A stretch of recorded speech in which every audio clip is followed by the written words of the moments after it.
Praise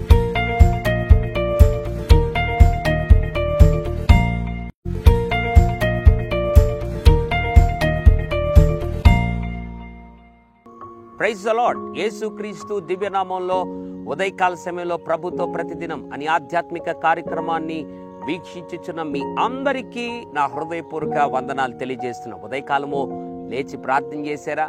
చాలా మంది ప్రార్థన చేశారని అడిగితే కొంతమంది చేసామన్నటువంటి జవాబు కలిగి ఉంటారు, మరి కొంతమంది ఇంకా చేయలేదని, మరి కొంతమంది అసలు చేసే అలవాటే లేదని, మరి కొంతమంది చేయడం మర్చిపోయామని రకరకాలుగా జవాబులు ఇచ్చేవారు ఉంటారు. ఏదేమైనా దేవుని బిడ్డలారా, మన జీవితంలో ఏది కలిగి ఉన్నా కలిగి ఉండకపోయినా ప్రార్థన చాలా ప్రాముఖ్యమైనది. క్రైస్తవుని జీవితంలో ప్రార్థనను మర్చిపోయావా?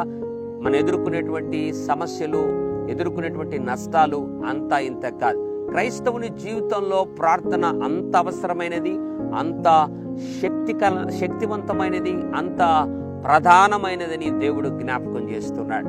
ఉదయకాల సమయంలో నీ జీవితంలో ప్రార్థన అంటే నిద్ర వస్తూ ఉందా? ప్రార్థన అంటేనే విసుకొస్తా ఉందా? ప్రార్థన అంటేనే ఇంకేం మళ్ళా చేసుకుందాంలే, ఇంకొంచెం పండుకుని లేచిన తర్వాత చేస్తాంలే అనుకుంటున్నావా? అందుకే జీవితంలో శోధనల మధ్యలో, కష్టాల మధ్యలో భయంకరమైన అపవాది కబద్ధ హస్తాల్లో చిక్కుకుపోయి నీ జీవితం సతమతం అయిపోతుంది. యేసు ప్రభు లోకంలో ఉన్నప్పుడు ఒక మాటను జ్ఞాపకం చేశాడు. ఆ మాటను ఈ ఉదయకాల సమయంలో మనకు కూడా ఆయన జ్ఞాపకం చేయాలని ఆశపడుతున్నాడు. మార్కు సువార్త 14వ అధ్యాయం 38వ వచనం, మీరు శోధనలో ప్రవేశింపకుండానట్లు మెలకువగా ఉండి ప్రార్థన చేయండి. క్రైస్తవ జీవితంలో మెలకువతో కూడినటువంటి ప్రార్థన, మెలకువగా ఎప్పుడు ప్రార్థన ప్రార్థన ప్రార్థన అనే ఆలోచన ఎవరికైతే ఉంటుందో వారు రానున్న దినాల్లో శోధనలో ప్రవేశించరు అని దేవుడు మాట్లాడుతున్నాడు. ఉదయకాల సమయంలో తెలుసో తెలియకో భయంకరమైనటువంటి శోధనల మధ్యలో నీ జీవితం చిక్కుకుపోయి ఉందా?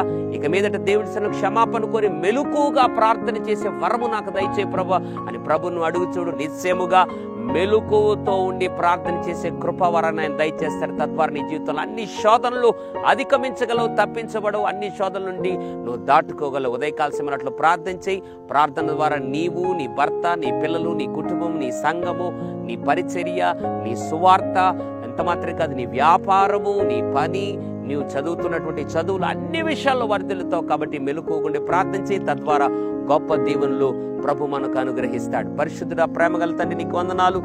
మెలకువతో ఉండి ప్రార్థన చేసే వరము ప్రతి ఒక్కరికి దయచే. ప్రార్థన అంటే విసుగు, ప్రార్థన అంటే నిద్ర, ప్రార్థన అంటే వాయిదాలు ఎవరి జీవితంలో అయితే ఉందో ఇప్పుడే తొలగించి అటువంటి మనస్తత్వం నుంచి విడిపించి మెలకువతో కూడినటువంటి ప్రార్థన వరములతో మమ్మల్ని నింపి ప్రార్థన జీవితము కలిగిన వారమే ముందుకెళ్లే భాగ్యము దయచేయమని యేసు నామములో ప్రార్థిస్తున్నాము తండ్రి. Amen, amen. God bless you.